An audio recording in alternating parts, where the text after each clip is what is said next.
Hi, my name is Rachel Morrison, and I am a cinematographer and director. We tend to see these things very much, in a bubble. So to be able to see, for instance, the LG OLED G5 excel at things like black levels or contrast, it was really validating and exciting.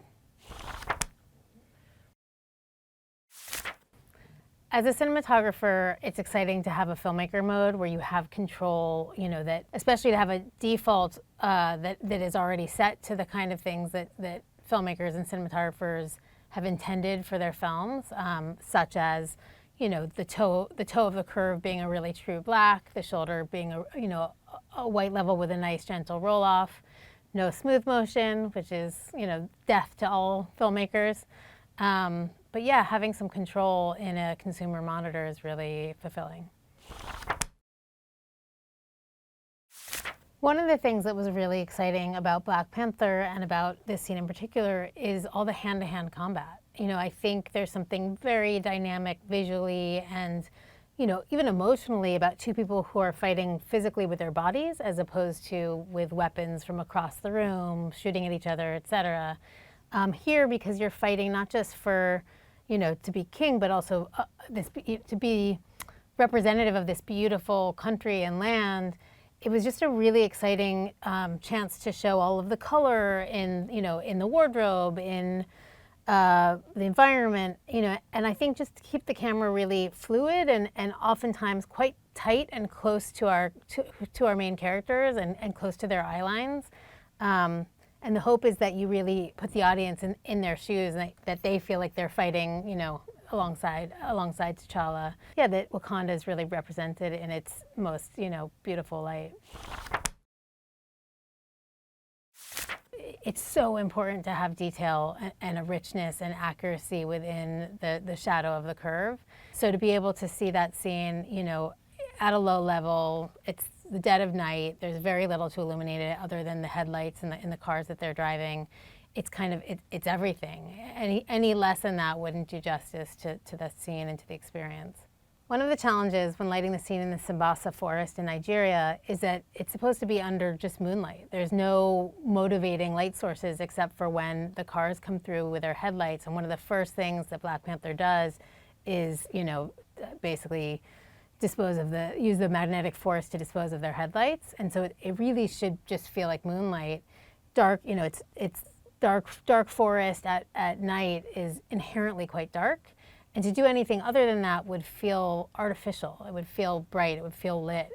So, my big goal as a cinematographer, whether it's Black Panther or something, much more grounded like, like a Mudbound or like some of the films I've done that are based on true stories, is to always make the audience feel like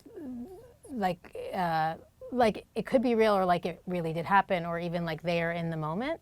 So I'm nervous about overlighting to where something sort of rings with artifice. But when you leave things at a lower level, you really are dependent on the monitors, on the screens to actually transmit that detail so that you can feel what it's like to be in a forest at night with nothing but moon. Ryan Coogler has become like a brother to me. Our first film together was Fruitvale Station, which was his first film, one of Mike's first features, Michael B. Jordan. When we were babies, we were driving around in a car together with a 16mm camera, getting lots of real moments, moving very fast. And, we really grew up as almost like a family. And one of the things that I think he does so well is the collaboration on set is always kinetic. It's never a director saying, this is how I want things. It's sort of, how do you see it? There's a lot of sort of really dynamic back and forth, that it could even be the third electric who has an idea and that idea is still welcome. And as I've moved a little bit into directing, I've tried to take that philosophy with me as well, which is just a very supportive and respectful and collaborative nature. But I think in particular with Fruitvale, we really wanted it to feel like a documentary. We wanted it to feel like the camera was, we were going through the motions in real time, so you weren't aware of a camera over here and a camera over there, that it was really very singular, experiential storytelling. And what's interesting is then when we went on to do Black Panther together, which is obviously a much, bigger, scopier movie, we still had a similar philosophy, which is that if you want the audience to really feel it, there's almost only one right place for the camera, so that you're always emotionally connecting with your main characters. And so, while Avengers was over there shooting with 12 cameras, every possible angle, we were largely single camera, sometimes two cameras, but we didn't treat it like a Marvel movie. We really tried to make a dramatic film with a character that everybody could really empathize with. And I think that sort of transcends, I think that's why, part of why it was received as well as it was. I take it as a great compliment that many people think that Mudbound was a lot of natural light. It actually took a lot of artificial light to make it look like so much of it was natural light, specifically because it was summer in the South, which is a kind of relentless sun, very, very bright, very, very hot. And then those little plantation homes, they didn't have like windows that could close or screens that, or even window treatments. And so the difference in the aperture from inside to outside was like, you might be at, you're lucky to be at a 1.4 T2 aperture inside, and then it's like a 64 outside. So it actually took a lot of light to kind of balance the contrast ratio out. But my goal with that film, was to, for one thing, feel of a certain time period. We used a lot of old glass. I really wanted to feel like we shot on film. We tested film, and actually that was another thing that was really, I took very, as a compliment, was a lot of people thought we shot on film. We tested on film, and then we couldn't afford in the end to shoot on film, but we ended up, being able to sort of match our LUT, our camera LUT, our digital LUT to the film, and then adding grain on top. And my hope was that it, really felt like of a period and kind of old glass. And at the same time, again, it's like the heart of it is still the emotionality and the stories and kind of a level of subjectivity that I'm really proud of. It's not just the magic hour scenes. If there's a single film as a whole that I'm very grateful for the brighter viewing quality and deeper, richer blacks of the G5 OLED, it's Mudbound. And the thing about it is that we were being really ballsy, for lack of a better word, or we took a lot of chances at the toe of the curve. We really wanted a lower level of light across the board. And what I experienced is that in projection, because we actually had a small theatrical release before we went to Netflix, when the bulbs weren't bright enough in the theaters, I felt like a complete failure. Like you need a certain level of brightness for the rich blacks and the detail, again, at the toe of the curve to really shine. So this film in particular, like I hope everybody gets to see it on a OLED G5. Anything less than that, when the brightness is down, it actually it feels like the whole story isn't being told.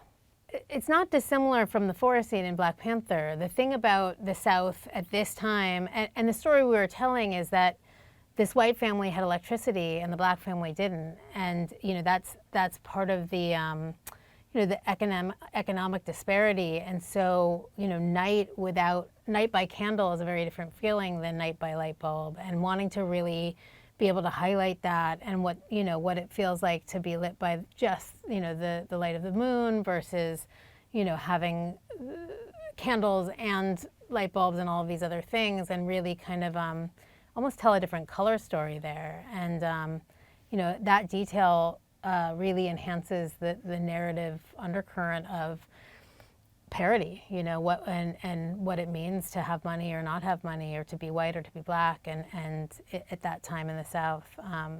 So I think having a full range, visually in monitor, in the way the story is then viewed, it's sort of imperative to understanding those creative differences.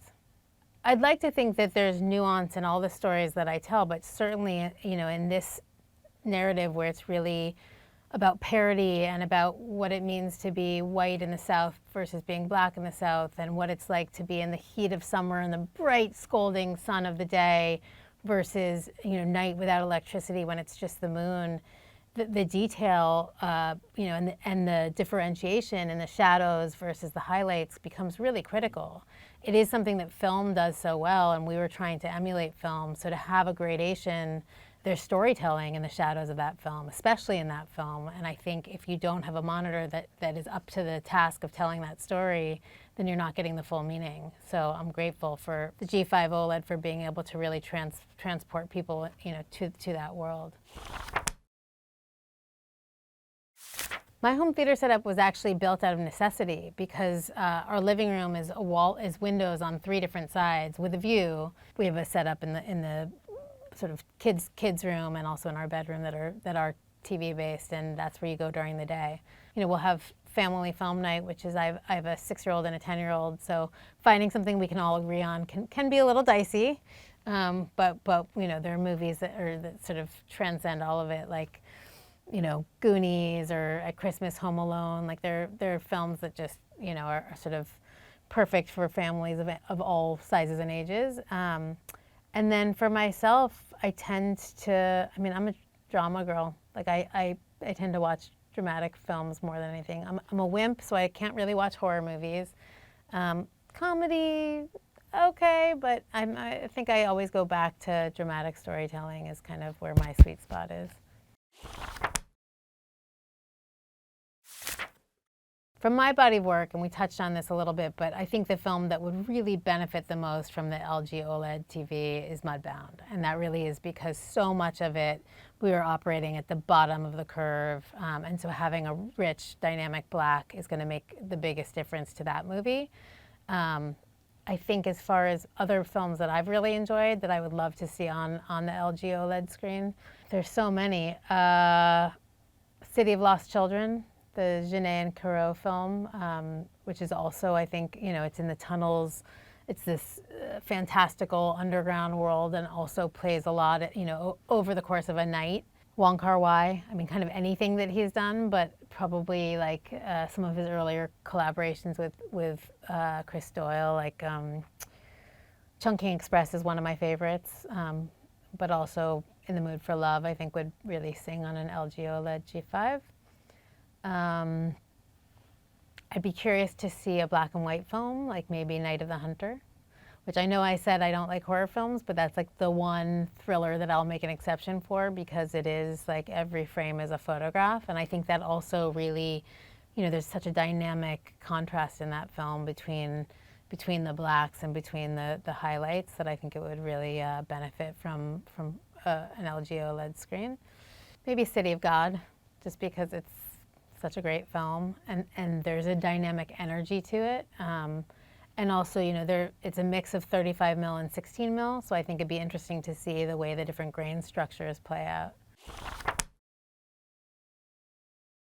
I believe great cinematography is not so much defined by a style, but by the ability to really tell a story and to be adaptable to that story, and be in service of that story. And so sometimes that means really striking and dynamic lighting and, all kinds of handheld and crazy camera movement. And sometimes when that's not right for the story and you start moving a camera, when 2 characters are sitting across, a table from each other static, you feel it and it doesn't feel right. So I think great cinematography is really where everything coalesces. The lighting feels sculpted and intentioned, but natural. It almost feels like it could be real, whether or not it actually was. And the camera movement is, underscoring the emotionality, but not telling you how to feel. So it's not heavy-handed. It's always, subtle, but intentioned. Thank you so much for having me today. And it's exciting to think of all the control that filmmakers are going to have, and that really just people who like art are going to have in terms of seeing, movies, television shows as the filmmakers intended, as everyone from the cinematographers to the actors to the editors intended. So turn off your smooth motion, go to filmmaker mode, and watch the art as it was made to be watched.